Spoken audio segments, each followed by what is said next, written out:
Hello viewers, আসসালামু আলাইকুম। কেমন আছেন সবাই? আশা করি ভালো আছেন। আমরাও আলহামদুলিল্লাহ অনেক ভালো আছি। অনেক ইন্টারেস্টিং একটি ভিডিও হতে চলেছে। আশা করি ভিডিওটি শেষ পর্যন্ত দেখবেন এবং আপনাদের মনের মতামত জানিয়ে দিবেন। মা প্রেমী যারা আছেন সন্তান, তারা আমার এই ভিডিওটি দেখলে আপনাদের কাছে অনেক ভালো লাগবে। এই মাছগুলি হচ্ছে আমার মায়ের পছন্দের মাছ। আমি কোথা থেকে কিনেছিলাম, সব কয়টি কীভাবে কিনেছিলাম, তাহলে সেটা জানতে হলে, বুঝতে হলে আমাদের সঙ্গে থাকতে হবে। তাহলে চলেন সঙ্গে থাকেন।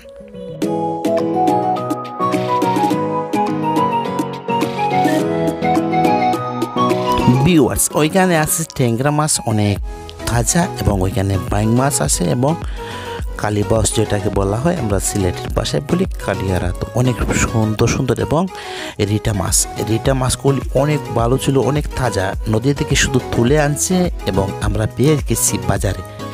ওইটা কোনো ফার্মের না অথবা কোনো ফিশারিতে না, ওইটা একটা নদীর মাছ। ওই নদীর মাছগুলি অনেক মজা হয়ে থাকে, এত বেশি মজা হয়। সেই নদীতে কোনো তেলের নৌকা চলে না, শুধু এই হাতের বইটা দিয়ে যে নৌকাগুলো চালানো হয় সেইগুলাই নৌকা চলে ওই নদীতে। খুবই ইন্টারেস্টিং একটি নদী ওইটা। ওই নদীকে বলে কুড়া নদী। এই কুড়া নদীর মাছগুলো অনেক ভালো।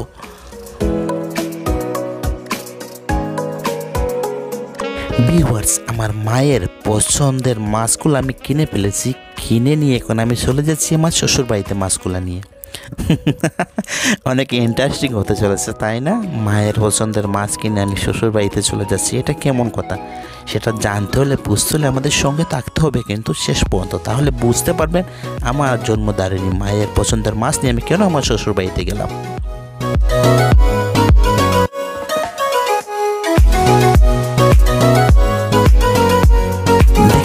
মাছগুলা অনেক তাজা, অনেক ভালো। ওই নদীর মাছ সচরাচর মিলে না, তাই আমরা টাকার চিন্তা না করে সম্পূর্ণ যতটা মাছ আছে ওইখানে সবগুলো আমরা কিনে নিয়েছিলাম। টাকার পরিমাণটা অনেক বেশি ছিল, সেটা বলার প্রয়োজন নেই, কারণ মায়ের ভালোবাসাতে টাকার কোনো হিসাব থাকে না। তাই আমি কি করেছি, সবগুলা কিনে এনে আমি আমার শ্বশুর বাড়িতে নিয়ে উঠেছি এবং আমার শ্বশুর বাড়িতে সেই মাছগুলো আমি দিয়ে দিলাম।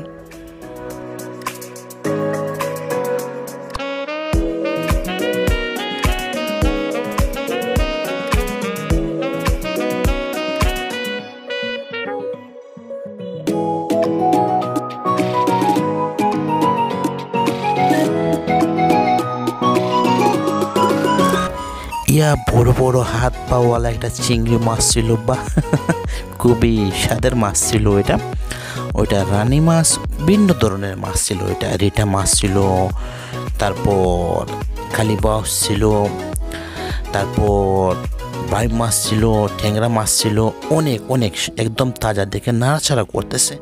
আমি আমার শ্বশুর বাড়িতে দেওয়ার মূল উদ্দেশ্য হলো, আমার স্ত্রী ছিল সেখানে, সেও খাবে, কতই না ভালো হবে, তাই না? শুধু মায়ের জন্য কিনেছি, এটা কেমন কথা?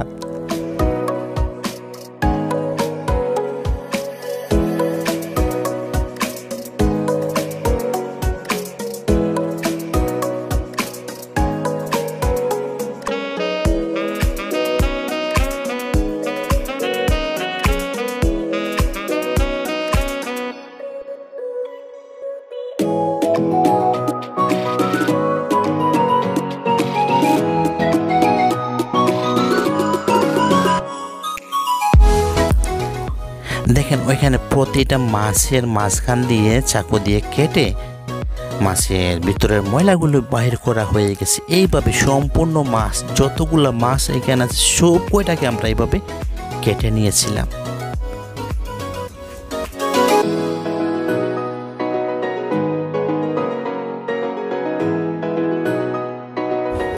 ভিউয়ার্স, আমি আমার মায়ের পছন্দের মাছগুলো কেন আমার শ্বশুরবাড়িতে নিয়ে উঠেছিলাম, সে রাত ছিল অনেক বেশি এবং আমি সেখানে ঘুরতে গিয়েছিলাম এবং আমার ওয়াইফ ছিল সেখানে। আমার শাশুড়িও বৃদ্ধ, তাই আমি, আমার শাশুড়ি, আমার ওয়াইফ এবং আমার সুবন্ধী, আমরা সবাই মিলে মাছগুলো এইভাবে কেটে কেটে এক রাতের জন্য ফ্রিজে রেখেছিলাম। কারণ রাতের বেলা আমার বাড়িতে নিয়ে আসা যেত না, তখন 2 ঘন্টার মতো সময় লাগতো, আর তখন গাড়ি মিলতও না। সেজন্য সে রাত আমরা এখানে ছিলাম, মাছগুলো এইভাবে কেটে ভিতরের ময়লাগুলো বাইর করে ফ্রিজে রেখেছিলাম। কত পিস করা যাবে সেটা অনুমান করতেছিলাম এক একটা মাছ। এটাই হচ্ছে আমার কথার মূল অর্থ এবং রহস্য। আমি আমার শ্বশুরবাড়িতে কেন মাছগুলো দিয়ে গেছিলাম আপনারা নিশ্চয়ই বুঝতে পারছেন, আমার মায়ের পছন্দের মাছগুলো।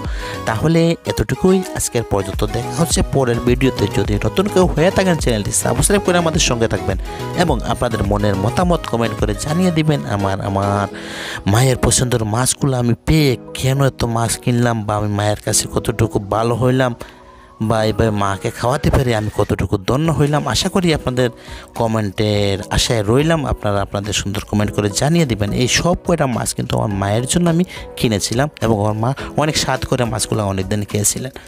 দেখা হচ্ছে পরের ভিডিওতে, সেই পর্যন্ত সবার সুন্দর জীবন কামনা করলাম। আল্লাহ হাফেজ। আসসালামু আলাইকুম রহমতুল্লাহি ওয়া বারাকাতুহু।